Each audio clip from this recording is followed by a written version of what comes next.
Lisa had always been a morning person. Every day at 6:30, she would make her coffee and step out onto her back deck to watch the sunrise filter through the massive oak trees that lined her property. These weren't just any trees. They were giants, some probably 50 or 60 years old, with trunks so wide that her 8-year-old daughter Katie couldn't wrap her arms around them even halfway. When Lisa first looked at the house 3 years ago, those trees had been one of the main selling points. The real estate agent had walked her around the backyard, pointing out how they created perfect natural privacy from the empty lot next door. "You'll never have to worry about neighbors looking into your yard," she had said with a smile. "Mother Nature built you the perfect fence."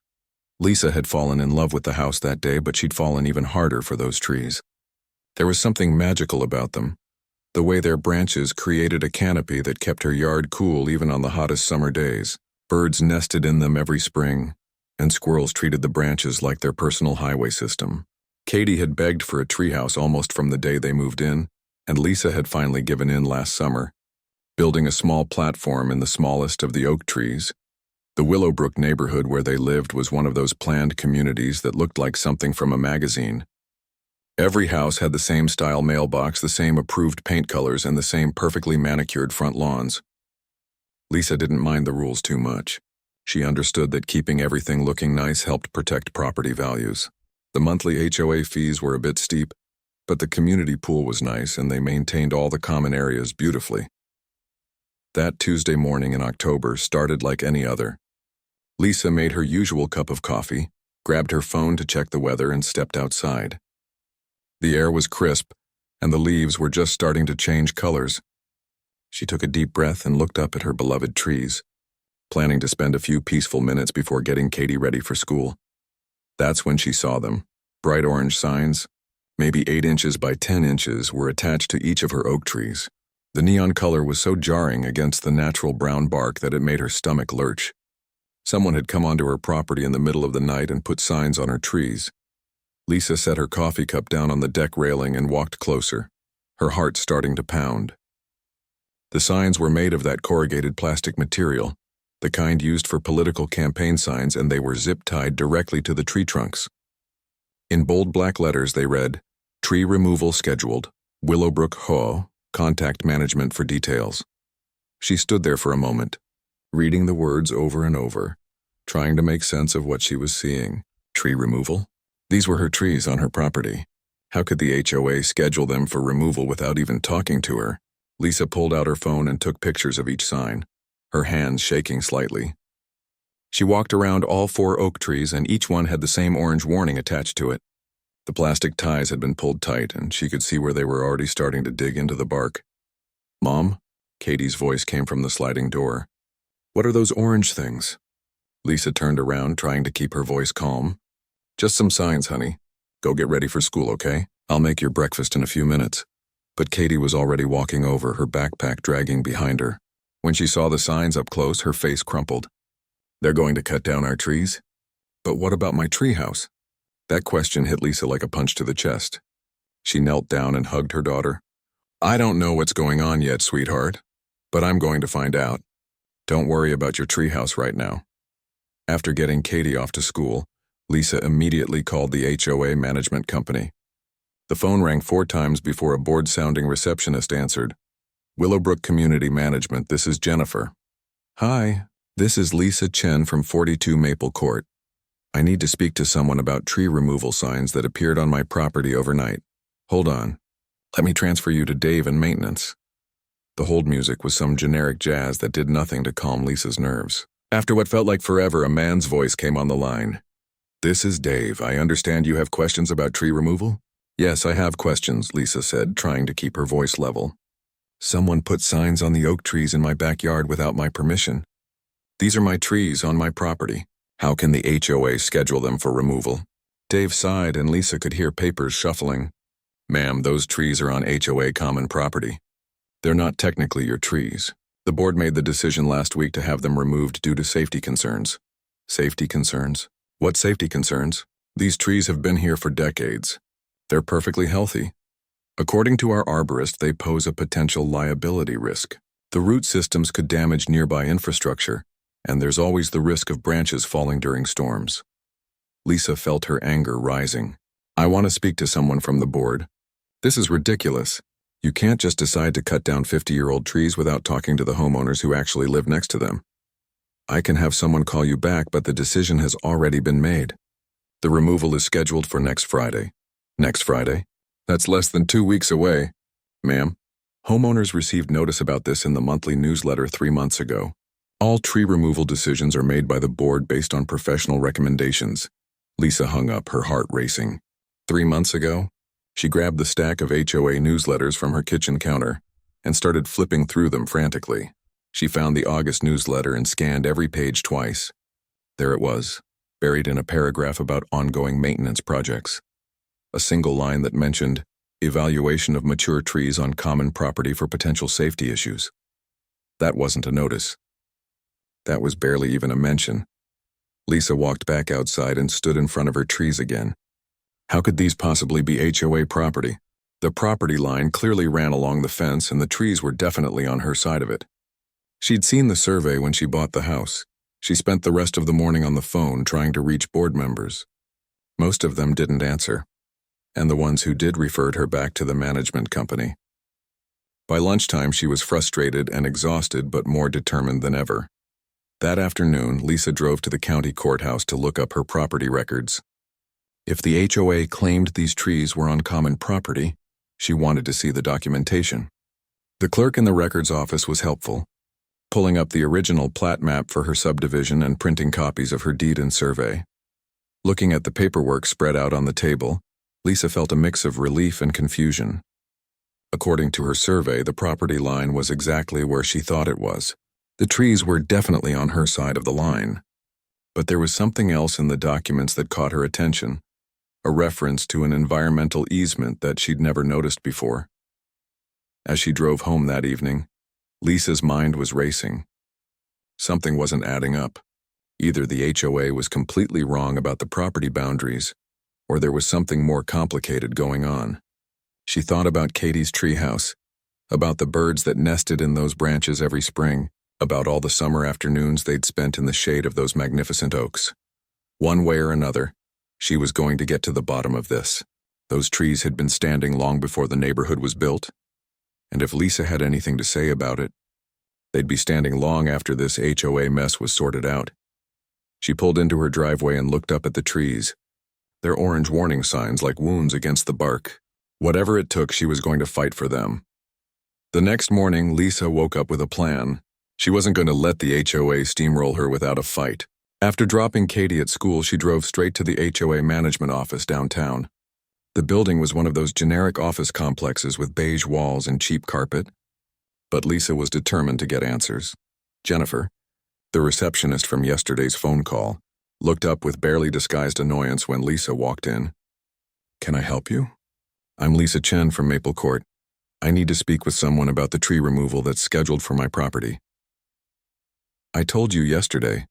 You need to talk to Dave in maintenance." "No," Lisa said firmly.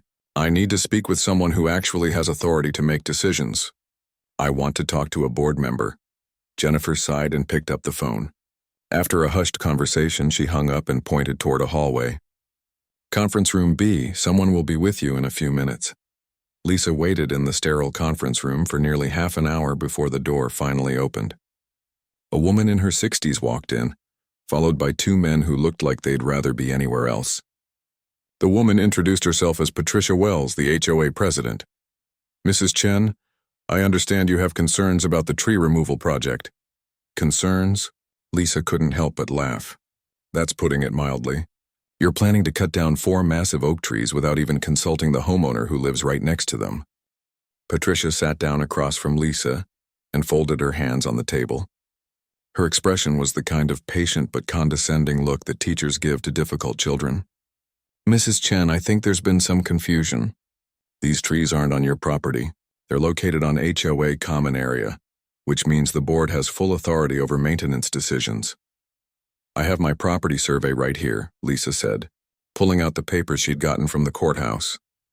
"The trees are clearly on my side of the property line."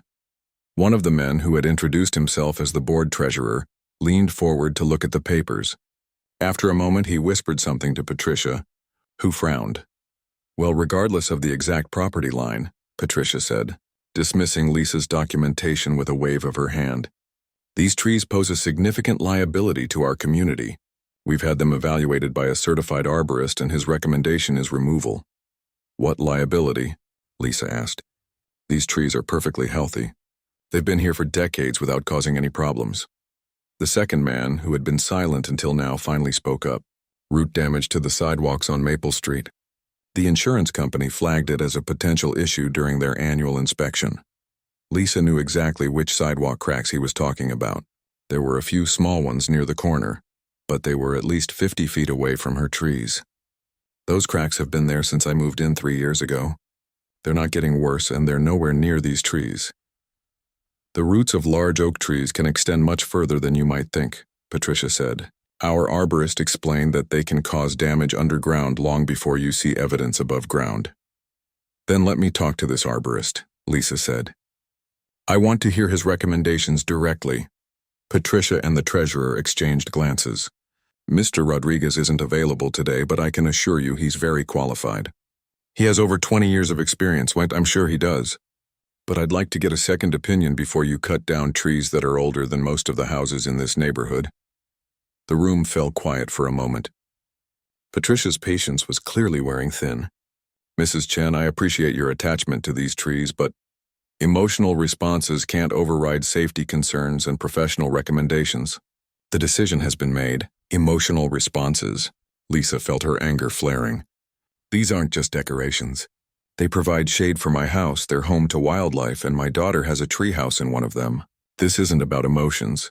It's about making smart decisions based on actual evidence. The evidence is the professional assessment we paid for, the treasurer interjected. The board has a responsibility to protect the community from potential lawsuits and insurance claims. Lisa pulled out her phone and showed them photos of the orange signs zip-tied to the trees. And you think this is the right way to handle it? Sneaking onto someone's property in the middle of the night to put up signs? The signs were placed on HOA property, Patricia said stiffly. We have every right to post notices on our own land. Then why didn't anyone have the courtesy to knock on my door and explain what was happening? Why did I have to find out by accident? The third board member, who had been mostly silent, shifted uncomfortably in his chair. The newsletter did mention the tree evaluation project. One sentence buried in a paragraph about maintenance projects is not proper notice, Lisa shot back. If you're planning to remove 4 massive trees that affect the entire character of my backyard, don't you think that deserves more than a passing mention? Patricia stood up, clearly signaling that the meeting was over. Mrs. Chen, I understand you're upset, but the decision is final. Tree removal will begin next Friday as scheduled. If you interfere with the work crew, you'll be subject to fines as outlined in your HOA agreement.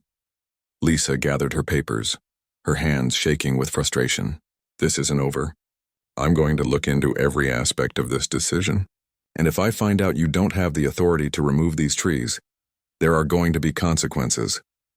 As she walked toward the door, the treasurer called after her. Mrs. Chen, you should know that fighting the board on this could be very expensive for you.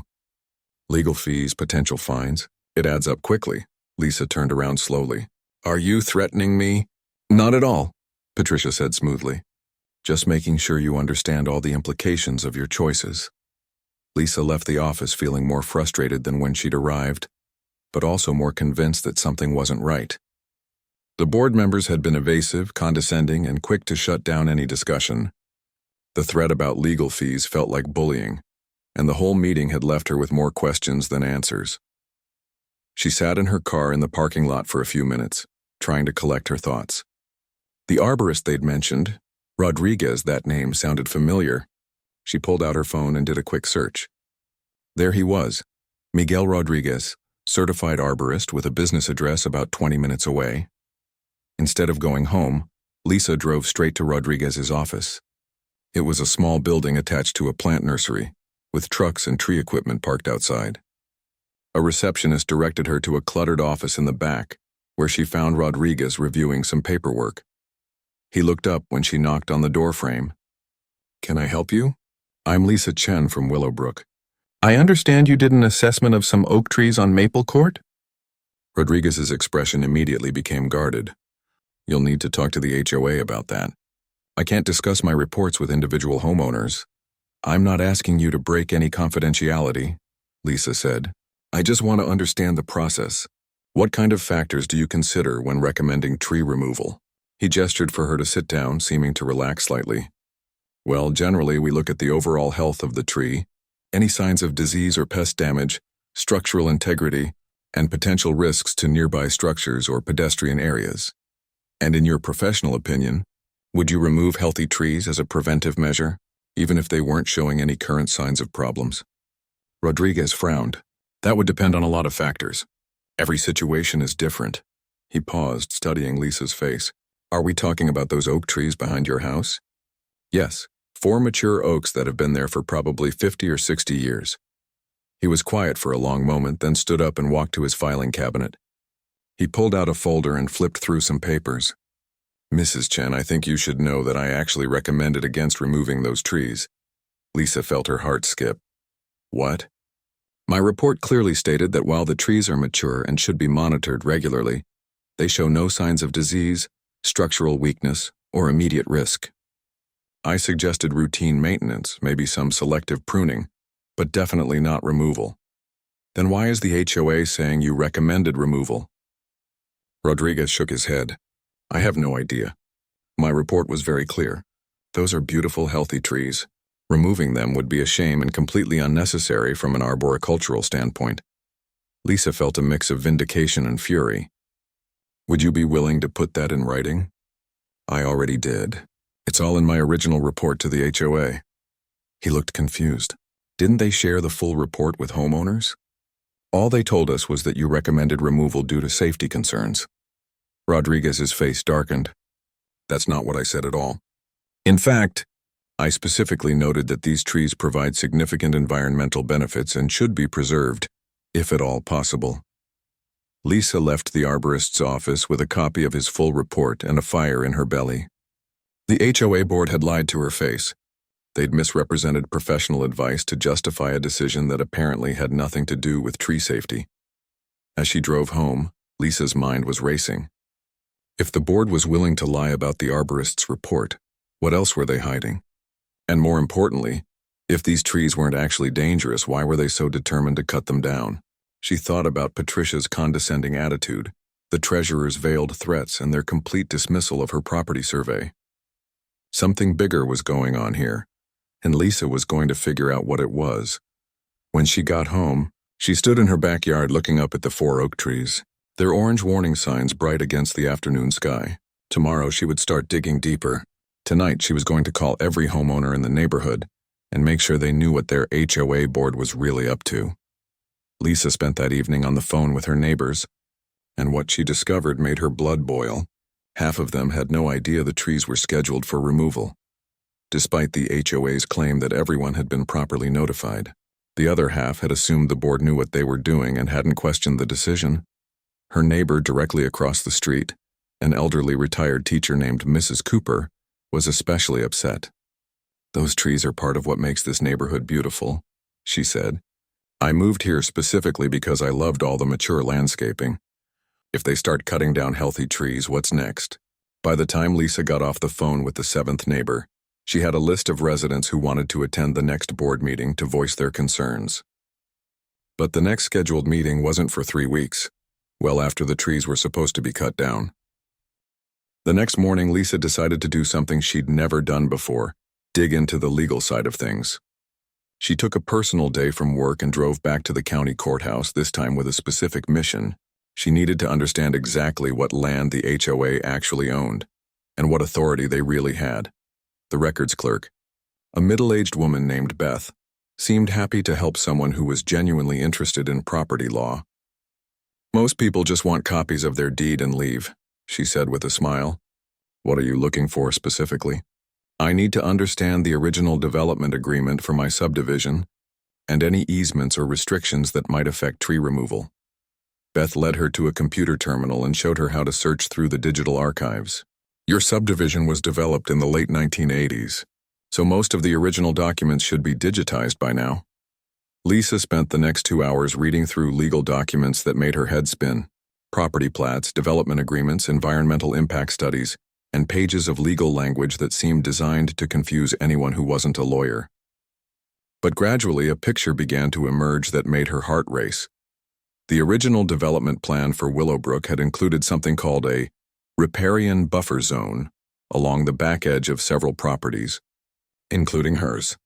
According to the environmental impact study, this buffer was designed to protect a seasonal creek that ran behind the subdivision and prevent erosion during heavy rains. Lisa found a detailed map from 1987 that showed the exact boundaries of this buffer zone. Her 4 oak trees weren't just inside it, they were specifically marked as existing mature trees to be preserved per environmental requirements. But here's what really got her attention. The buffer zone wasn't owned by the HOA at all. According to a 1995 agreement between the county and the state's Department of Environmental Protection, the entire buffer area had been transferred to state ownership as part of a larger watershed protection initiative. Lisa stared at the documents spread out in front of her, hardly believing what she was reading. Her trees weren't on her property, and they weren't on HOA property either. They belonged to the state of North Carolina, and they were protected by environmental law. "Beth," she called to the records clerk, "can you help me understand something? If land is owned by the state for environmental protection, what kind of permits would someone need to remove trees from it?" Beth came over and looked at the documents Lisa had found. Her eyebrows went up. "Oh wow, this is interesting. State environmental land? You'd need permits from the Department of Environmental Protection, probably the Forest Service, maybe the Wildlife Commission, depending on what species are involved, and if there are any endangered or protected species using those trees." She whistled. That could take years to approve if they'd approve it at all. What would happen if someone removed protected trees without permits? That would be a criminal matter. Hefty fines, possible jail time, mandatory restoration costs. The state takes environmental crimes very seriously. Lisa felt like her head was spinning. She gathered all the documents and made copies of everything, her hands shaking slightly as she fed papers into the copy machine. The HOA board thought they were cutting down trees on their own property, but they were actually planning to commit environmental crimes on state land. When she got home, Lisa immediately called the Department of Environmental Protection. After being transferred 3 times, she finally reached someone in the enforcement division named Officer David Park. "Let me make sure I understand this correctly," Park said after Lisa explained the situation. "Someone is planning to remove mature oak trees from state-protected watershed land without any permits?" "Yes, and they're scheduled to start next Friday. Ma'am, I need to come out and verify this situation immediately. Can you meet me at the property this afternoon?" 2 hours later, Lisa was standing in her backyard with Officer Park, showing him the orange signs on the trees. Park was a serious man in his 40s who took extensive notes and photographs as she explained what she'd discovered. "These trees are definitely on state land," he confirmed, checking his GPS unit against the official boundary markers. "And they're part of a protected riparian buffer. Removing them without permits would be a Class H felony under state environmental law." "What kind of penalties are we talking about?" Park pulled out a thick booklet and flipped through several pages. "For trees this size and age, we're looking at fines of $50,000 per tree, plus mandatory restoration costs. That's just the civil penalties. Criminal charges could include up to 2 years in prison for the person who authorized the removal." Lisa felt a chill run down her spine. "The HOA board has no idea, do they?" "Probably not, but ignorance of the law isn't a defense. If they proceed with this tree removal, every member of that board could face criminal charges." Park looked up at the massive oaks, their branches swaying gently in the afternoon breeze. "These are beautiful specimens, probably 60 or 70 years old. It would be a real tragedy to lose them." After Park left, Lisa sat on her back deck trying to process everything she'd learned. The HOA wasn't just making a mistake. They were about to commit serious crimes that could result in hundreds of thousands of dollars in fines and possible prison time. And they had no idea. Part of her wanted to let them dig their own graves.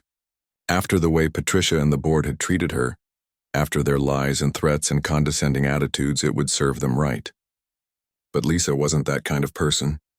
Despite her anger, she couldn't stand by and watch people destroy their lives over ignorance and arrogance. She picked up her phone and called the HOA management office. Jennifer answered with her usual lack of enthusiasm. "I need to speak to Patricia Wells immediately," Lisa said. "It's about the tree removal project. She's in meetings all afternoon." I can have her call you back tomorrow. This can't wait until tomorrow. Trust me, she's going to want to hear this today. Ma'am, I can't interrupt her meetings for every homeowner complaint.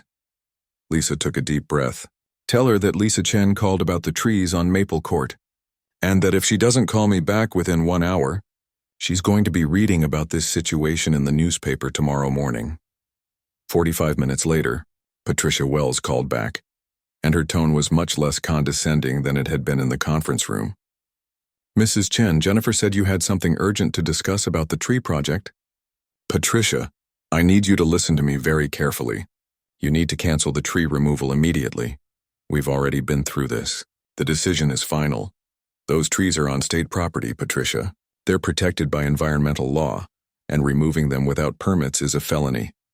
There was a long silence on the other end of the phone. That's impossible. Our property management company would have caught something like that. Lisa opened the folder of documents she'd copied at the courthouse. I have the original development plat from 1987, the environmental impact study, and the 1995 agreement transferring the buffer zone to state ownership. Your trees are on land owned by the Department of Environmental Protection. Another long silence. You're saying the HOA doesn't own that land? I'm saying that if your work crew shows up next Friday and cuts down those trees, every member of the board could be charged with criminal destruction of state property. The fines start at $50,000 per tree, plus restoration costs and possible prison time. Lisa could hear Patricia talking to someone else in the background, though she couldn't make out the words. When Patricia came back on the line, her voice was shaky. Mrs. Chen, I'm going to need to see those documents you mentioned. I'll bring copies to your office first thing tomorrow morning. But Patricia, you need to call off that work crew today. Don't wait. Yes, I'll make some calls. After hanging up, Lisa walked back outside and looked up at her 4 oak trees. The orange signs were still there, but somehow they didn't look as threatening anymore.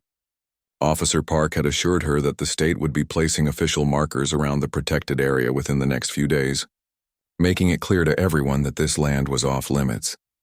Lisa thought about Katie's treehouse, about the birds that nested in these branches every spring, about all the summer afternoons they'd spent in the shade of these magnificent trees. For a few days there, she'd thought she might lose all of that to bureaucratic incompetence and environmental ignorance. But now she realized she'd stumbled onto something much bigger than just saving her trees. The HOA board was about to learn a very expensive lesson about the importance of doing their homework before making major decisions, and hopefully, they'd think twice before treating concerned homeowners like troublemakers who didn't deserve basic courtesy and honesty. Tomorrow, she would deliver the documents to Patricia and watch the HOA scramble to undo their mistake. Tonight, she was going to sit on her deck, drink a glass of wine, and listen to the wind in the branches of 4 beautiful oak trees that were going to be around for many years to come. The next morning, Lisa arrived at the HOA management office at exactly 9 o'clock, carrying a thick folder of documents and feeling more confident than she had in days. This time Jennifer didn't make her wait. Patricia Wells was already in the conference room, along with the same 2 board members from their previous meeting, plus a woman Lisa didn't recognize who was introduced as the community's attorney. Patricia looked like she hadn't slept much. Her usually perfect hair was slightly disheveled, and there were dark circles under her eyes. Mrs. Chen, thank you for coming in so quickly. I believe you have some documents to show us? Lisa set the folder on the table and began spreading out copies of everything she'd found at the courthouse. This is the original development plat from 1987, showing the riparian buffer zone. This is the environmental impact study that specifically identifies the oak trees as existing mature vegetation to be preserved. And this is the 1995 agreement transferring ownership of the buffer zone to the state. The attorney, who had introduced herself as Karen Murphy, studied the documents carefully while the board members looked on nervously. After several minutes, Murphy looked up with a grim expression. This appears to be legitimate, she said quietly. If these documents are accurate, the HOA has no authority over this land whatsoever. The treasurer, who had been silent until now, finally spoke up. How is this possible? We've been paying to maintain that area for years. Mowing, landscaping, tree trimming, which was probably illegal too, Murphy replied bluntly. Any maintenance or modifications to state environmental land without proper permits could result in fines and restoration orders. Lisa watched as the reality of the situation sank in around the table. Patricia had gone pale, and one of the board members was nervously tapping his pen against his notepad. "There's something else you need to know," Lisa continued. "I spoke with Miguel Rodriguez, the arborist you hired. He never recommended removing these trees. His actual report clearly states that the trees are healthy and should be preserved." Patricia's head snapped up. "That's impossible. Dave from the management company told us Rodriguez recommended removal." "Here's a copy of Rodriguez's actual report," Lisa said, sliding another document across the table. "You can see for yourself that he specifically advised against removal and recommended routine maintenance instead." Murphy read through the arborist's report, her frown deepening with each page. "This report explicitly recommends preservation of these trees. How did the board come to believe otherwise?" The room fell silent. Lisa could practically see the wheels turning as everyone tried to figure out how such a massive miscommunication had occurred. Finally, Patricia picked up her phone and dialed a number. "Dave, this is Patricia Wells. I need you in the conference room immediately." She paused, listening to whatever excuse he was giving. "No, this can't wait. We have a serious problem, and I need you here now." While they waited for Dave to arrive, Murphy continued reviewing the documents Lisa had brought.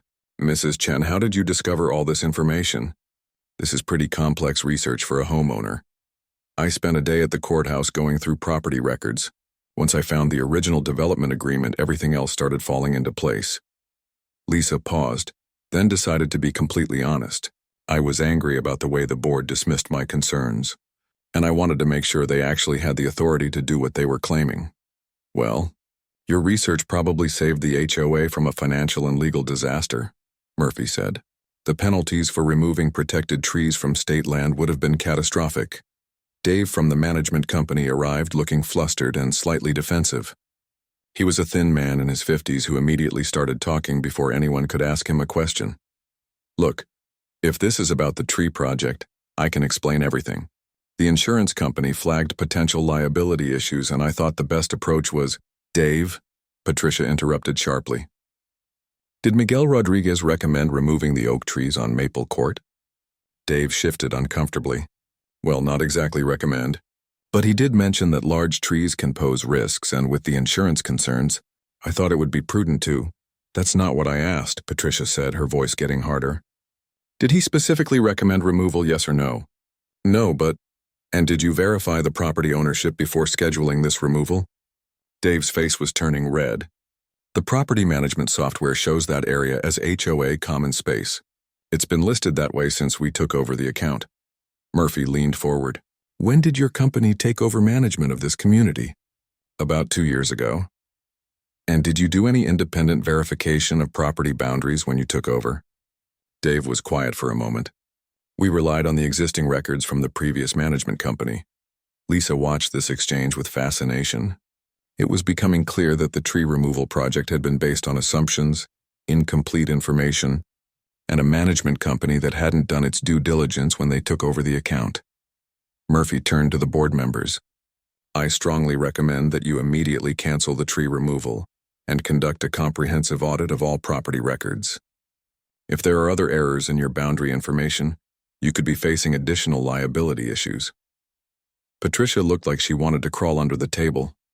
"Mrs. Chen, on behalf of the board, I want to apologize for how this situation was handled. We clearly made some serious mistakes." "The apology is appreciated," Lisa said, "but I'm more concerned about making sure this doesn't happen again. How do we know there aren't other properties where the HOA is claiming authority it doesn't actually have?" That question seemed to hit everyone at the table like a cold splash of water. If they'd been wrong about the trees, what else might they be wrong about? Murphy was already making notes. "We need to bring in a surveyor to verify all property boundaries, and we need to review every maintenance decision made in the past 2 years. This could be extensive." Dave was looking increasingly uncomfortable. "I want to point out that the previous management company's records showed—" "Dave," Patricia said, cutting him off again. "I think we need to discuss your role in this privately. Why don't you wait in your office?" After Dave left, the room was quiet for a long moment. Finally, the treasurer spoke up. "Mrs. Chen, what can we do to make this right? I mean, beyond not cutting down your trees." Lisa had been thinking about this question since yesterday. First, I want those orange signs removed from the trees immediately.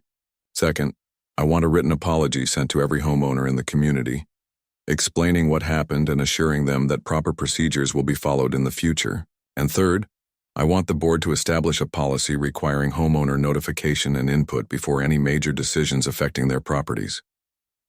Patricia nodded slowly. That seems reasonable. Is there anything else? Yes, I want regular reports on the property boundary audit, and I want confirmation that the State Environmental Office has been notified about the situation. They need to know that the HOA was unknowingly maintaining protected land. Murphy was taking notes frantically. The state notification is actually legally required once we've discovered the error. And Mrs. Chen is right about homeowner notification.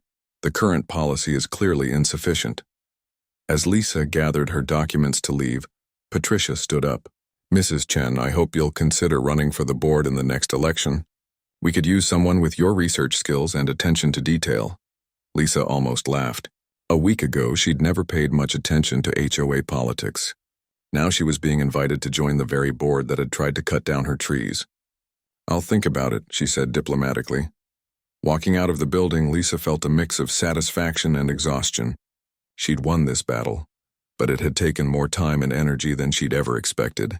The bigger question was whether the HOA would actually learn from this experience, or if they'd just find new ways to make poor decisions. When she got home, the first thing she did was walk out to her backyard and look up at the 4 oak trees. The orange signs were still there, but Patricia had promised they'd be removed by the end of the day. Lisa pulled out her phone and took a picture, documenting this moment when she'd successfully fought City Hall, or in this case, suburban bureaucracy. Tomorrow, Officer Park would be installing official state markers around the protected buffer zone, making it clear to everyone that this land was off-limits to development or modification. The trees would be safe not just for now, but permanently. As she stood there in the shade of those magnificent oaks, Lisa realized she'd learned something important about herself over the past week. When something mattered enough, she was willing to fight for it, even when the odds seemed impossible. And sometimes doing your homework and asking the right questions was more powerful than any amount of authority or intimidation. Katie would be home from school soon, and Lisa was looking forward to giving her daughter the good news about her treehouse. Some battles were worth fighting, especially when they involved protecting something beautiful and irreplaceable for future generations. 3 days later, Lisa was working in her home office when she heard trucks pulling up outside. She looked out the window to see 2 state vehicles parked in front of her house, and Officer Park was walking around her backyard with another man in a uniform. Lisa grabbed her jacket and went outside to see what was happening. "Mrs. Chen," Park called out when he saw her. "Perfect timing. I'd like you to meet Supervisor Williams from the State Forestry Division. We're here to install the official boundary markers." Williams was an older man with graying hair and the weathered hands of someone who'd spent his career working outdoors. He shook Lisa's hand with a firm grip. "Ma'am, I have to tell you, this is one of the more interesting cases I've dealt with. It's not often that we discover protected land that's been maintained by a homeowners association for 15 years without anyone realizing it belonged to the state." Over the next hour, Lisa watched as the 2 men installed small metal markers around the perimeter of the buffer zone, clearly delineating the state property from her yard and the neighboring lots. They also put up several larger signs explaining that the area was protected watershed land and that any modifications required state permits. "What's going to happen to the HOA?" Lisa asked as they finished up. Park exchanged glances with Williams. "Well, they're cooperating fully with our investigation, which works in their favor. The fact that they immediately canceled the tree removal when they learned about the property ownership shows good faith. We're not planning any criminal charges since the violations appear to have been unintentional. But there will be fines." Williams nodded. "Some civil penalties for the unauthorized maintenance activities over the years, but nothing like what they would have faced if they'd actually removed those trees. The state generally tries to work with people who make honest mistakes, especially when they're willing to correct the situation." After the state officials left, Lisa stood in her backyard looking at the new markers. It felt strange to know that the trees she'd been thinking of as hers actually belonged to the state. But in a way, it was reassuring. No future HOA board would ever be able to threaten them again. That evening, Lisa got a call from Patricia Wells. The HOA president sounded tired but relieved. "I wanted to update you on what we've discovered since our meeting," Patricia said. "We brought in that surveyor like the attorney recommended, and you're not going to believe what we found. More property boundary issues. 3 more parcels where the HOA was claiming authority over land we don't actually own. Nothing as serious as the state environmental land, but still significant. The management company has been operating with completely incorrect property records." Lisa wasn't entirely surprised. If they'd been wrong about something as major as the buffer zone, it made sense that there would be other errors. "What are you going to do about the management company?" "We terminated their contract yesterday. Karen Murphy, our attorney, is handling the legal aspects of that situation. It turns out they've been billing us for maintenance on properties they knew we didn't own. That sounds like fraud. It's definitely breach of contract and possibly worse, but that's going to be a long legal process. The important thing right now is fixing the immediate problems and making sure this doesn't happen again." Patricia went on to explain that the board had voted to implement all of Lisa's recommendations from their meeting. They were sending detailed apology letters to every homeowner, establishing new policies for major decisions, and creating a property oversight committee to verify all boundary and ownership information. "There's something else," Patricia said. "The board voted unanimously to ask you to chair the new oversight committee. We really need someone with your research skills and attention to detail." Lisa had been expecting this offer since Patricia mentioned it at the end of their confrontation. She'd spent the past few days thinking about whether she wanted to get more involved in HOA politics, and she'd come to a surprising conclusion. "I'll do it," she said, "but with some conditions. First, all committee meetings have to be open to any homeowner who wants to attend. Second, any major findings or recommendations go directly to the homeowners, not just the board. And third, we establish a process for homeowners to request independent property research if they have concerns." "Those all sound reasonable. When can you start?" "How about next week? I want to review everything the surveyor found and make sure we have a complete picture of the property situation before we move forward." After hanging up, Lisa realized her life was about to get a lot more complicated. She'd gone from being an uninvolved homeowner to being the person responsible for making sure the HOA never made these kinds of mistakes again. But after what she'd been through, she felt a responsibility to make sure other homeowners didn't have to fight the same battles she'd fought. 2 weeks later, Lisa was sitting in the community center for her first official oversight committee meeting. About 20 homeowners had shown up, including several who had been affected by the other property boundary errors Patricia had mentioned. Mrs. Cooper, her elderly neighbor, raised her hand during the discussion of new policies. "Lisa, I want to thank you for what you did. I've lived in this neighborhood for 8 years, and this is the first time I've felt like the board actually cares about what homeowners think." That comment got nods of agreement from around the room, and Lisa felt a warm glow of satisfaction. Fighting for her trees had turned into something bigger, a chance to make the whole community more transparent and accountable. The meeting ran longer than expected, but by the end, they had established clear procedures for property research, homeowner notification, and decision-making oversight. Lisa left feeling cautiously optimistic about the future of Willowbrook. 6 months later, Lisa was working in her garden when Katie came running outside after school, full of excitement about a science project on local ecosystems. "Mom, did you know our trees are home to 17 different species of birds? And there are probably hundreds of insects living in the bark?" Lisa smiled, thinking about how close they'd come to losing all of that biodiversity to bureaucratic incompetence. "That's amazing, sweetheart. Maybe we should document all the different species we can find." As Katie ran off to get her notebook and camera, Lisa looked up at the 4 massive oak trees that had started this whole adventure. The state markers were barely visible now, blending into the landscape, but they served as a permanent reminder that some things are worth fighting for. The trees looked exactly the same as they had 6 months ago, but everything else had changed. The HOA had new management, new policies, and a new understanding of their actual responsibilities and limitations. Lisa had discovered skills and confidence she didn't know she had, and the community as a whole had learned valuable lessons about the importance of asking questions and verifying information.